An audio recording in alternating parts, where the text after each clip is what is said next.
तो अब देखिए केस 1 के अकॉर्डिंग क्वेश्चन कैसे सॉल्व होगा। मैंने सिर्फ जूम किया है रिवॉल्यूशन अकाउंट पर, बाकी चीज आप नहीं देखेंगे, अभी मैंने ऑलरेडी लिखा हुआ है आपको समझाने के लिए। तो देखिए केस 1 में क्वेश्चन में क्लियर बोल रहा है when partner wants to record revised value of assets and liabilities. मैंने आपको बताया भी था कि कंट्रोवर्सी किन चीजों पर है, 3 चीजों पर, जिसमें से गुडविल अलग कर दो। नई गुडविल हमेशा गेनिंग और सैक्रिफाइसिंग रेशियो में ही एडजस्ट होती है। रिवाइज वैल्यू रिकॉर्ड करनी है या नहीं करनी है, इस पर कंट्रोवर्सी है। Undistributed profits, reserve and losses बांटने या नहीं बांटने, इसके लिए कंट्रोवर्सी है। तो मैंने आपको बताया क्वेश्चन साइलेंट है तो आप डिस्ट्रीब्यूट का केस मानेंगे, डू नॉट डिस्ट्रीब्यूट के लिए क्लियर बोलेगा। 5 केसेस बनाए थे मैंने, आपने नोट किए होंगे। तो पहले केस में revised value of assets and liability के लिए बोल रहा है, ठीक है, यानी रिजर्व एक्यूमुलेटेड प्रॉफिट लॉस के लिए नहीं बोल रहा।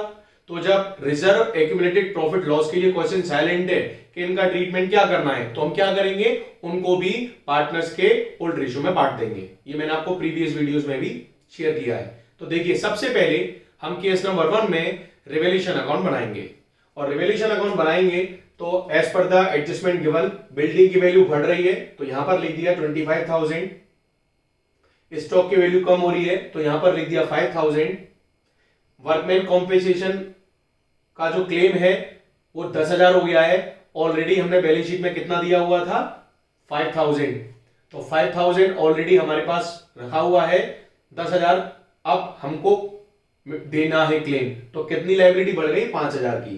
तो 5,000 वर्कमैन कॉम्पेंसेशन क्लेम के नाम से आ गया। क्रेडिट में से डेबिट घटाया, बैलेंस फिगर आ गया प्रॉफिट, जो कि हमने ए बी सी तीनों के ओल्ड रेशियो में बांट दिया, दैट इज 5:3:2। पहले केस में सबसे पहले क्या बनाएंगे, रिवॉल्यूशन अकाउंट। पहले रिवॉल्यूशन अकाउंट नोट कीजिए आप आराम से।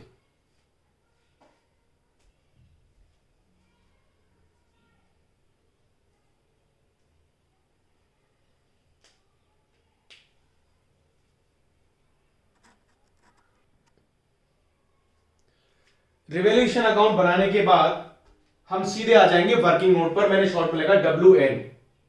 वर्किंग नोट में सबसे पहले हम निकालेंगे कौन पार्टनर कितना सेक्रीफाइस कर रहा है, कौन कितना गेन कर रहा है। मैं जैसे स्टेप बता रहा हूं वैसे ही क्वेश्चन सॉल्व करना है। पहले सबसे पहले आपने रिवॉल्यूशन अकाउंट बनाया केस 1 के अकॉर्डिंग, हर केस के अकॉर्डिंग स्टेप चेंज होंगे, ये भी ध्यान रखना आप। पहले केस में स्टेप क्या है, सबसे पहले रिवॉल्यूशन बनेगा, फिर आप वर्किंग नोट पे आएंगे, आप सेक्रीफाइसिंग रेशियो का फॉर्मूला पुट करेंगे, ओल्ड माइनस न्यू। तो मैंने डायरेक्ट लिखा है, आप खुद कैलकुलेट कर सकते हैं। ओल्ड माइनस न्यू करेंगे तो ए का सेक्रीफाइस आ रहा है 2/10, इसीलिए एस लिखा है। बी का सेक्रीफाइस आ रहा है 1/10, इसीलिए एस लिखा है। सी का गेन आ रहा है -3/10, इसीलिए गेन लिखा है। इतनी बात क्लियर। अब इसके तुरंत बाद आप वो सारी चीजें लिख लेंगे जो जो पार्टनर बांटना नहीं चाहते। तो कंट्रोवर्सी 3 ही पॉइंट पर है। गुडविल को सबसे पहले लिखना ही लिखना है, फर्म की गुडविल जो न्यू एडजस्टमेंट में दे रखी है, सबसे पहले नई गुडविल लिखेंगे 1 लाख रुपए। अब दूसरा हम सोचेंगे रिवाइज वैल्यू रिकॉर्ड करनी थी नहीं करनी थी, यस करनी थी, तो हमने रिवॉल्यूशन बनाया। Reserve and profit and loss के लिए क्वेश्चन साइलेंट है तो वो भी बटेगा। तो कुल मिलाकर के क्या नहीं बट रहा है केस नंबर 1 में, सिर्फ गुडविल। 1 लाख गुडविल है, 1 लाख का मल्टीप्लाई 2/10, 1 लाख का मल्टीप्लाई 1/10, 1 लाख का मल्टीप्लाई 3/10, पर्टिकुलर शेयर आ गया 20,000, 10,000, 30,000। इसकी आपने एंट्री कर ली, gaining partners capital account debit to sacrificing partner capital account. ये एंट्री वर्किंग नोट में करना जरूरी है, और आप प्रॉपर जब सारी एंट्रीज भी अगर आती हैं तो आप एक्स्ट्रा भी कर देंगे, क्योंकि इसका इफेक्ट नेक्स्ट स्टेप में आता है पार्टनर्स कैपिटल अकाउंट में। आ गई बात समझ। जो जो चीजें नहीं बटनी होती है उन सबको एक साथ लिख लेते हैं, और उनकी कंबाइन एक ही एंट्री होगी, gaining partners capital account debited to sacrificing partners capital account. जैसे जैसे मैं केसेस बढ़ाता चलूंगा वैसे वैसे कॉन्सेप्ट और क्लियर होता चलेगा। तो अब आप नोट करिए working note.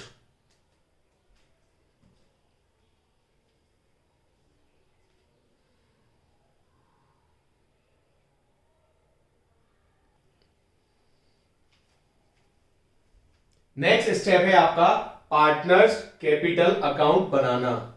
Partners capital account में क्या क्या ट्रांसफर होगा ये क्वेश्चन की कंडीशन बताएगी। तो पहले केस में रिवाइज वैल्यू रिकॉर्ड करना चाहते थे, इसलिए हमने रिवॉल्यूशन अकाउंट बनाया था।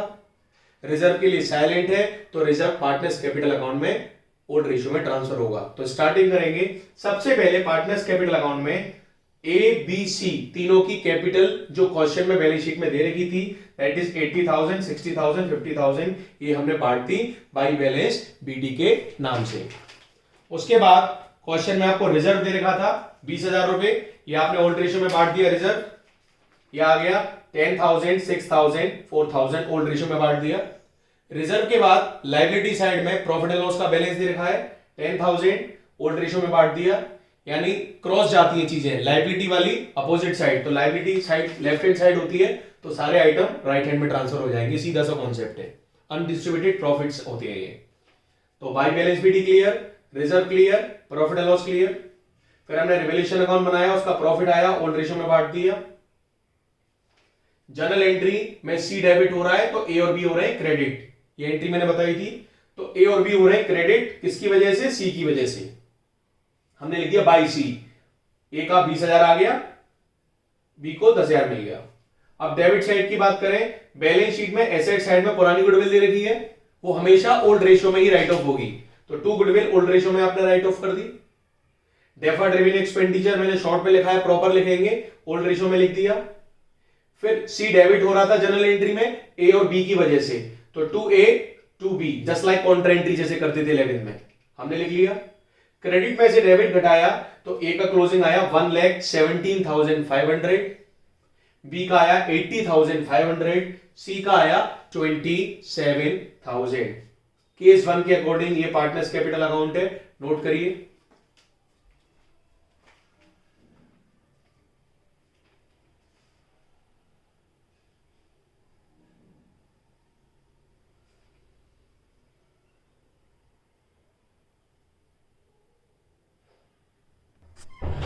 लास्ट में बनेगा आपका फर्म की बैलेंस शीट, आप प्रॉपर लिखेंगे, मैंने शॉर्ट में लिखा क्योंकि स्पेस प्रॉपर नहीं थी, आप प्रॉपर लिखेंगे बैलेंस शीट एज ऑन 1 अप्रैल 2000, जो भी ईयर है 18, 19, 20 जो भी है। अब पुरानी बैलेंस शीट को बेस मान के नई बैलेंस शीट बनाएंगे, तो आपने ए बी सी की कैपिटल कहां से ली है, पार्टनर्स कैपिटल अकाउंट से, जो आपने निकाली थी टू बैलेंस सीडी के नाम से। तो ए की कैपिटल 1,17,500, बी की कैपिटल 80,500, सी की कैपिटल 27,000। जब रिवैल्यूएशन अकाउंट बना है तो रिवाइज वैल्यू ही रिकॉर्ड करेंगे, बैंक की वैल्यू चेंज नहीं हुई, एज इट इज रही है, डेटर के लिए कोई एडजस्टमेंट नहीं था, स्टॉक की वैल्यू कम हो गई थी 5,000 से, तो हमने रिवाइज वैल्यू 15,000 रिकॉर्ड कर ली, बिल्डिंग वैल्यू बढ़ गई थी तो हमने 1,25,000 ट्रांसफर कर दिया। क्रेडिटर्स एज इट इज थे, क्लेम वर्कर का 5,000 बैलेंस शीट में दे रखा था, 5,000 और बढ़ गया तो नया क्लेम आ गया 10,000, टोटल आगे दोनों साइड का 2,40,000। एक इंपॉर्टेंट चीज, अगर पार्टनर्स कैपिटल अकाउंट में आपने रिजर्व P&L उनके नाम से बांटा है तो बैलेंस शीट में ट्रांसफर नहीं होते हैं। बैलेंस शीट में कब कैरी फॉरवर्ड होते हैं, जब आपने उनकी एडजस्टमेंट एंट्री की है। इतनी बात क्लियर। इसके बाद ये तो हो गया लेजर की बात। अगर आपसे बोल रहा है कि पास नेसेसरी जनरल एंट्रीज, तो आप देखिए जनरल एंट्री एक साथ कैसे होंगी, मैं आपको ओरली समझाऊंगा और आप लिखेंगे, इसे नोट करिए पहले।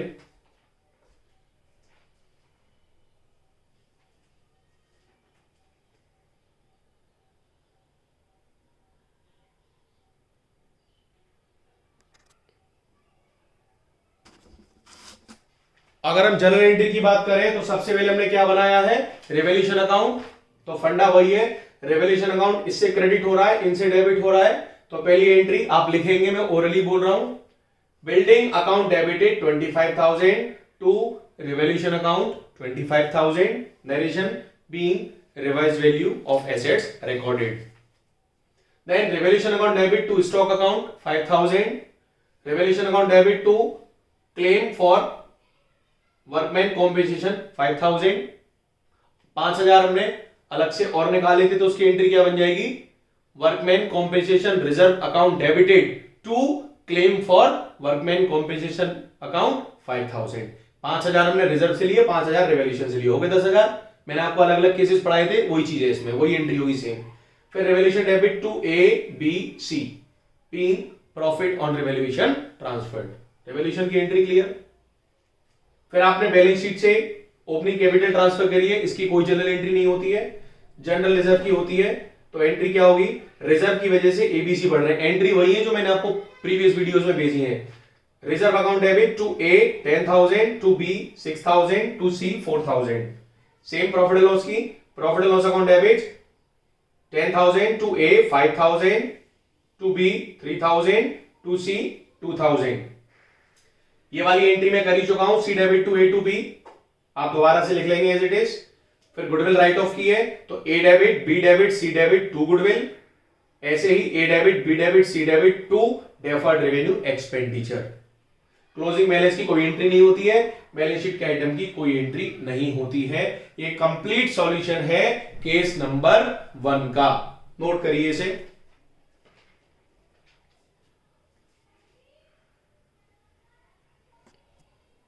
केस नंबर 1 के बाद हम केस नंबर 2 नहीं करेंगे, पहले केस नंबर 3 करेंगे, क्योंकि केस नंबर 3 में क्या बोल रहा है, when partner decide to distribute accumulated profit reserve and losses. Case number 3 में रिजर्व एक्यूमुलेटेड प्रॉफिट और लॉसेस के लिए बोल रहा है कि बांटना चाहते हैं, तो बांटना चाहते हैं तो केस नंबर 1 में भी बांटा था। फर्क क्या था, केस नंबर 1 में एक चीज हिडन थी जो की थी revise value undistributed profit and loss, इसमें वो ओपन है। तो केस नंबर 3 और केस नंबर 1 क्लियर है। केस नंबर 1 में रिवाइज वैल्यू रिकॉर्ड करने के लिए बोल रहा था, अनडिस्ट्रीब्यूटेड प्रॉफिट एंड लॉस के लिए नहीं बोल रहा था। तो जब क्वेश्चन साइलेंट है तो जिस चीज के लिए साइलेंट है वो चीज भी ओल्ड रेशियो में बढ़ेगी। केस नंबर 3 में क्या बोल रहा है, रिजर्व एक्यूमुलेटेड प्रॉफिट रिजर्व बांटने हैं, मगर रिवाइज वैल्यू के लिए क्वेश्चन साइलेंट है, तो साइलेंट है तो रिवाइज वैल्यू भी रिकॉर्ड होगी। तो केस नंबर 1 और केस नंबर 3 का एक ही सॉल्यूशन है, इसलिए मैंने केस नंबर 3 लिखा है। कंफ्यूज ना हो, रनिंग वीडियो जो बच्चा देख रहा हो ऐसा नहीं सोचे कि ये केस नंबर 2 है। केस नंबर 1 के बाद सीधा केस नंबर 3 कराया है, अब सेकंड केस कराएंगे, तो इसलिए इसमें आपको कोई भी चेंज करने की जरूरत नहीं है। अब केस नंबर 2,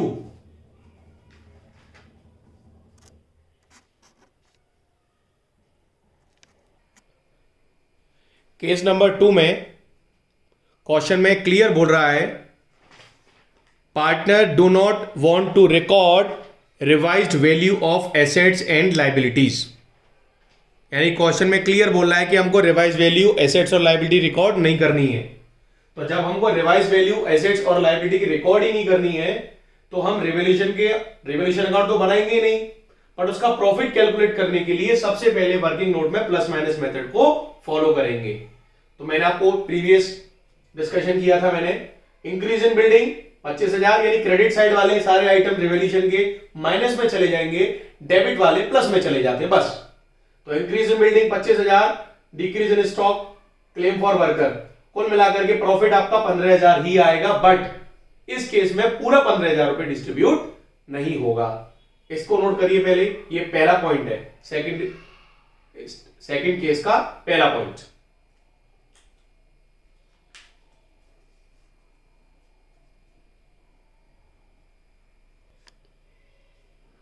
उसके बाद सीक्वेंस में वर्किंग नोट पर आएंगे, रेशियो निकालेंगे, पता पड़ गया रेशियो वही रहेगा। उसके बाद मैंने आपको क्या बताया था, जो जो चीजें नहीं बटनी है, डिस्ट्रीब्यूट नहीं होनी है, उन सबको एक साथ लिख लो। गुडविल तो हमेशा सबसे पहले लिखेंगे क्योंकि नई गुडविल कभी भी डिस्ट्रीब्यूट नहीं होती। साथ में केस नंबर 2 में रिवाइज वैल्यू रिकॉर्ड नहीं हो रही, तो रिवोल्यूशन का जो प्रॉफिट था उसकी हमको क्या करनी थी, एडजस्टमेंट एंट्री। तो एक क्वेश्चन में कितने भी केस लग जाए, एडजस्टमेंट एंट्री कंबाइन एक ही होती है, इसीलिए रिवोल्यूशन की एंट्री अलग से नहीं करेंगे, उसको हम क्लब कर देंगे गुडविल के अमाउंट में। तो goodwill of the firm 1 lakh लिखा, प्रॉफिट ऑन रिवोल्यूशन कितना है 15,000।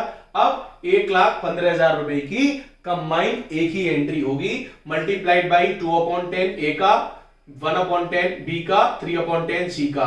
तो मल्टीप्लाई करके जो एंट्री आएगी, अब आएगी C debit 34,500, to A 23,000, to B 11,500। अब इसका simultaneously effect partners capital account में दिखाना है, तो पार्टनर्स कैपिटल अकाउंट में लिटिल चेंज है as compared to case number 1 and case number 3, इसको नोट करिए।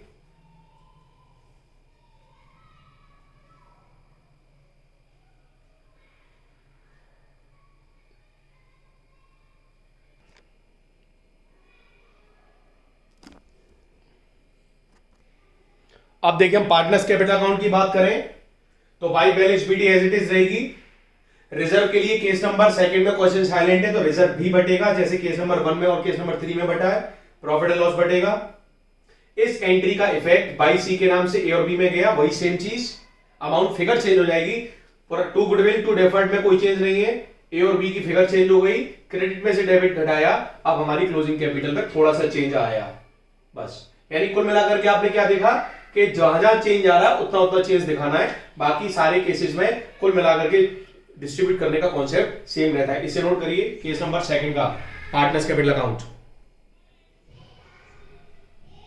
ए की जो क्लोजिंग कैपिटल है वो है 1,13,113,000। बी की क्लोजिंग कैपिटल है 77500 और सी की क्लोजिंग कैपिटल है 19500। इसके बाद बनाते हैं बैलेंस शीट, जो कि बहुत इंपॉर्टेंट है।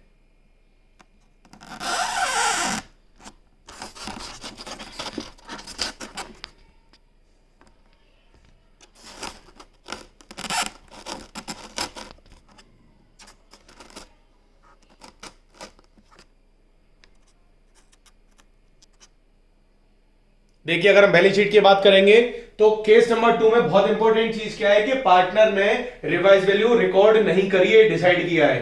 तो मैंने आपको प्रीवियस डिस्कशन में भी बताया था, जब रिवाइज वैल्यू रिकॉर्ड नहीं करनी होती तो पुरानी बैलेंस शीट के assets as it is carry forward होंगे विदाउट एनी चेंज। तो बैंक 60,000 पुरानी बैलेंस शीट में थी, इसमें भी 60, डेटर्स 40 पुराने में भी थे, इसमें भी 40, पुरानी बैलेंस शीट में स्टॉक 20 था, इसमें भी 20, नेट इफेक्ट हमने ऊपर दिखा दिया प्लस माइनस मेथड में, बिल्डिंग की वैल्यू भी हमारी पुरानी रही। कुल मिलाकर टोटल 2,20,000। एबीसी की कैपिटल हमने निकाल ली, क्रेडिटर एज इट इज रहेंगे और वर्कमैन कॉम्पेंसेशन का जो क्लेम पुराना वाला ही आएगा, नया वाला नहीं आएगा, क्योंकि हमने एसेट्स और लायबिलिटी की नेट वैल्यू को रिकॉर्ड नहीं किया है, सिंगल एडजस्टमेंट एंट्री के साथ किया है। इतनी बात क्लियर। अब बात करते हैं जनरल एंट्रीज की। इस केस में केस नंबर 1 और केस नंबर 3 में सेम रहेंगी, केस नंबर 2 में थोड़ी सी चेंज होंगी।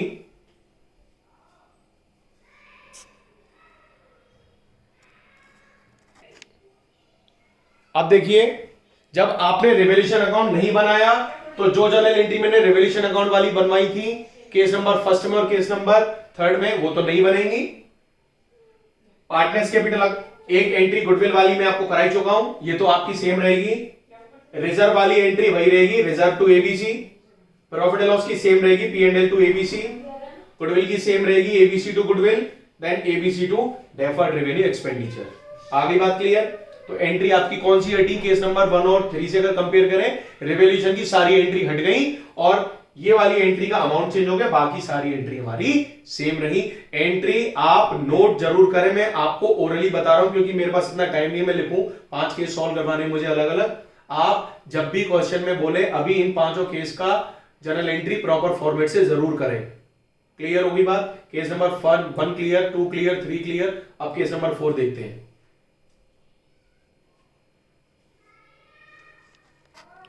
केस नंबर 4 देखेंगे हम। केस नंबर 4 में क्वेश्चन में बोल रहा है partner do not want to distribute reserve profits and loss, यानी रिजर्व प्रॉफिट एंड लॉस को नहीं बांटना है। रिवाइज वैल्यू के लिए साइलेंट है तो रिवाइज वैल्यू रिकॉर्ड होगी। जब रिवाइज वैल्यू रिकॉर्ड होगी तो रिवैल्यूएशन अकाउंट बनेगा ही बनेगा। मैंने लिखा है सेम, तो रिवैल्यूएशन अकाउंट में कोई चेंज नहीं आएगा, रिवैल्यूएशन अकाउंट हमारा सेम रहेगा। तो पहला पॉइंट, पहला स्टेप क्लियर, रिवैल्यूएशन अकाउंट वैसे ही बनाएंगे जैसे केस नंबर 1 एंड 3 में बनाया था। Now come to working note. तो केस नंबर 4 में रिवैल्यूएशन अकाउंट सेम बनेगा, मैं आपको जस्ट अभी बताया, क्योंकि क्वेश्चन में क्लियर बोल रहा है रिजर्व प्रॉफिट को हम डिस्ट्रीब्यूट नहीं करना चाहते, रिवैल्यूएशन के लिए साइलेंट था तो रिवैल्यूएशन अकाउंट बनाया, मैंने नहीं बनाया है, रिवैल्यूएशन अकाउंट सेम बनेगा। Now come to working note. Ratio निकालेंगे जैसे निकालते थे। अब यहां पर वो सारी चीजें लिख देंगे जो जो क्वेश्चन में बोल रहा है नहीं बांटनी। गुडविल तो मैंने आपको बताया इंडिपेंडेंट है, ये तो लिखनी हर केस में एप्लीकेबल होगी। अब रिजर्व नहीं बांटना तो रिजर्व कितना था 20,000, ये हमने लिख लिया। जब नहीं बांटना तो एडजस्टमेंट एंट्री होगी, साथ में प्रॉफिट एंड लॉस लिख लिया, डेफर्ड रेवेन्यू माइनस कर दिया, नेट टोटल आ गया 1,25,000। इसका मल्टीप्लाई एबीसी से किया तो एंट्री बन गई C debit 37,500। To A 25,000, to B 12,000। ये है स्टेप नंबर 2 केस नंबर 4 का। नोट करिए इसको। यानी कुल मिलाकर के जो जो चीजें नहीं बटनी है वो स्टेप नंबर 2 में ही आती हैं, इस पर फोकस करना है। ये सही तो पूरा क्वेश्चन सही। बात करते हैं पार्टनर्स कैपिटल अकाउंट की। बाई बैलेंस बीटी सभी केस में सेम रहेगा। हमने जब रिवैल्यूएशन अकाउंट बनाया था तो रिवैल्यूएशन का प्रॉफिट हमने बांट दिया 7,500, 4,500, 3,000। उसके बाद जो जनरल एंट्री की थी उसका सीधा इफेक्ट बाई सी ए और बी में गया। To A money will going to C and to B money will going to C. पुरानी गुडविल हर केस में राइट ऑफ ई होगी, इसमें आपको कुछ नहीं समझना है। पुरानी गुडविल हर केस में राइट ऑफ ई होगी। अब जब रिजर्व नहीं बांटा तो बाई रिजर्व के नाम से वो चीज स्किप हो गई। प्रॉफिट एंड लॉस नहीं बांटा तो प्रॉफिट एंड लॉस के नाम से स्किप हो गई। Advertisement expenditure deferred revenue expenditure नहीं बांटा, वो स्किप हो गई। तो क्रेडिट में से डेबिट घटाया तो ए की जो क्लोजिंग कैपिटल बैठी है, पहले टोटल देख लें, मे भी आपको दिखे ना। ए का टोटल है 1,12,500, बी का टोटल है 77,000, सी का टोटल है 53,000।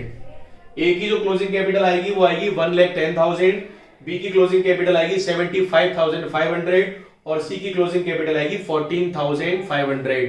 नोट करिए।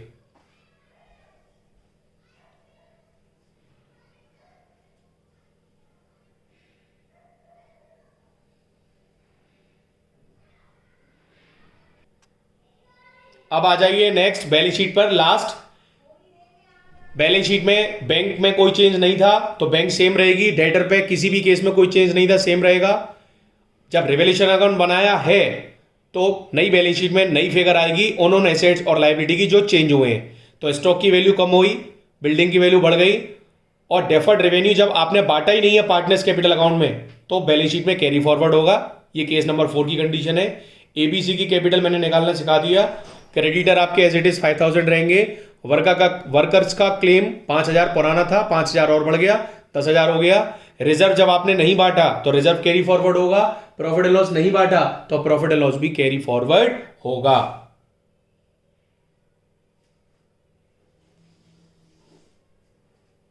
अब इसके बाद इसे नोट कर लिया होगा आपने। बात करते हैं जनरल एंट्री की। रिवैल्यूएशन अकाउंट की जनरल एंट्री जो केस नंबर 1 और केस नंबर 3 में करवाई थी सेम रहेंगी। एक एंट्री वर्किंग नोट वाली आपकी कॉपी करनी है, 2 एंट्री हो गई। फिर पार्टनर्स कैपिटल अकाउंट में आपने क्या राइट ऑफ किया, पुरानी गुडविल, तो एक एंट्री हो गई एबीसी टू गुडविल, बस यही एंट्री आपकी होंगी। वर्कमैन कॉम्पेंसेशन की एंट्री कॉमन रहेगी आपकी। अलग से आपको स्पेशल एंट्री करनी है हर केस में जिसमें रिवाइज वैल्यू रिकॉर्ड होनी है, उसकी एंट्री वही बनेगी। Workman compensation reserve account debit 5,000, revaluation account debit 5,000 to claim for workman compensation. यानी ये केस मैं ऑलरेडी करा चुका हूं, प्रीवियस वीडियोस में आप देख लेंगे, आपको समझ में आ जाएगा। ये चारों केस क्लियर। अब 5वां केस और थोड़ा सा टिपिकल है, उसके बाद कोई केस नहीं बन सकता, इसे मैं लिखता हूं अब 5th केस। अब बात करते हैं केस नंबर 5 की, जो लास्ट केस है आज के टॉपिक का। उसमें क्लियर बोल रहा है ना तो पार्टनर रिवाइज वैल्यू एसेट्स और लायबिलिटी की रिकॉर्ड करना चाहते और ना ही रिजर्व और प्रॉफिट को डिस्ट्रीब्यूट करना चाहते। तो जब रिवाइज वैल्यू रिकॉर्ड नहीं होगा तो रिवैल्यूएशन अकाउंट नहीं बनेगा। रिवैल्यूएशन अकाउंट की जगह क्या बनेगा, प्लस माइनस मेथड से, जो कि आपको मैंने केस नंबर 2 में समझाया था। प्लस माइनस मेथड से जो भी आपका प्रॉफिट आएगा वो आप लिख लेंगे। इसके बाद सीधा आप आएंगे वर्किंग नोट पर।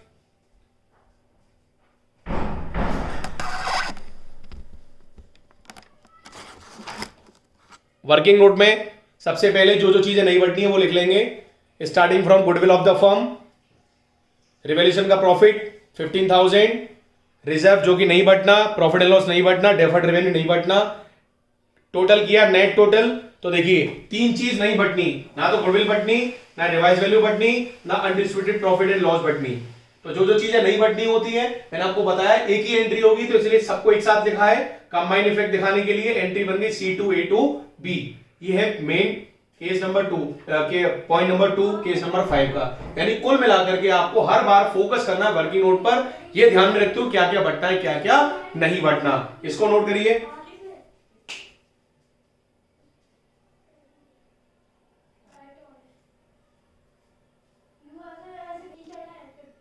अब देखिए नेक्स्ट पार्टनर्स कैपिटल अकाउंट। अब जब कुछ बटना ही नहीं है तो क्या रह गया, बाई बैलेंस बीडी, पुरानी गुडविल, ये तो हर केस में कॉमन रिपीट हो रही है, आपने देखा होगा। फिर सीधा जब ना तो रेवोल्यूशन जब बनाया नहीं है तो रेवोल्यूशन के नाम से कोई इफेक्ट नहीं आएगा, रिजर्व बांटा नहीं है तो ना रिजर्व के नाम से कुछ आया, ना प्रॉफिट एंड लॉस के नाम से कुछ आया, ना डेफर्ड के नाम से कुछ आया, सिर्फ एंट्री का इफेक्ट आ गया बाई सी के नाम से 28,000 14,000 टू ए और B 28,000 14,000। Closing capital I 1,05,500 72,500 and 7,000। Now last step is to prepare balance sheet. हाँ, बैलेंस शीट देखिए, जब कुछ आपने रिकॉर्ड करना ही नहीं है तो पुरानी बैलेंस शीट और नई बैलेंस शीट में जो चेंज आएगा वो देखिए, बैंक एज इट इज रहेगी, डेटर सेम रहेंगे, स्टॉक सेम रहेगा, बिल्डिंग सेम रहेगी, डेफर्ड रेवेन्यू सेम रहेगी। पुरानी बैलेंस शीट में गुडविल और थी, वो हर केस में पार्टनर्स कैपिटल अकाउंट में जा रही है, इसलिए कभी भी किसी भी केस में गुडविल नहीं आएगी जो कि बैलेंस शीट में एसेट्स में दे रखी थी। एबीसी की कैपिटल रिप्लेस हो गई, क्रेडिटर एज इट इज रहेंगे, क्लेम फॉर वर्कर सेम रहेगा, रिजर्व नहीं बांटा, पीएनएल नहीं बांटा, एज इट इज आपका आ गया। अब जनरल एंट्री की बात करें तो जनरल एंट्री एक तो मैंने आपको बता दी C2 A2 B, और एक पार्टनर्स कैपिटल अकाउंट में जो आपने गुडविल राइट ऑफ की है, A debit 2500, B debit 1500, C debit 1000 to goodwill 5000। कुल मिलाकर के केस नंबर 5 में 2 एंट्री होंगी। मैंने आपको सारे केसेस पढ़ा दिए, इसमें अब एक लास्ट टॉपिक रह गया है जो मैं आपको समझा दूंगा, एडजस्टमेंट ऑफ कैपिटल। बट उससे पहले जितने भी क्वेश्चन है मेक श्योर आप कर लें। और दूसरी एक इंपॉर्टेंट चीज, सभी लोग अभी लॉकडाउन में घर पर हैं, प्लीज कैलकुलेटर यूज ना करें कैलकुलेशन के लिए, आपकी कैलकुलेशन वीक हो जाएगी क्योंकि सीबीएसई बोर्ड में अलाउड नहीं कैलकुलेटर। तो मेक श्योर आप जो भी कैलकुलेशन करें प्रॉपर जैसे आप करते हैं बिना कैलकुलेटर के वैसे ही करें। कैलकुलेटर प्लीज यूज ना करें, प्लीज अवॉइड। आप ही का बेनिफिट है, मेरा बेनिफिट नहीं है। ये मैंने 5 केसेस समझा दिए, किसी को भी कोई भी डाउट है you can ask me personally on WhatsApp. Thank you.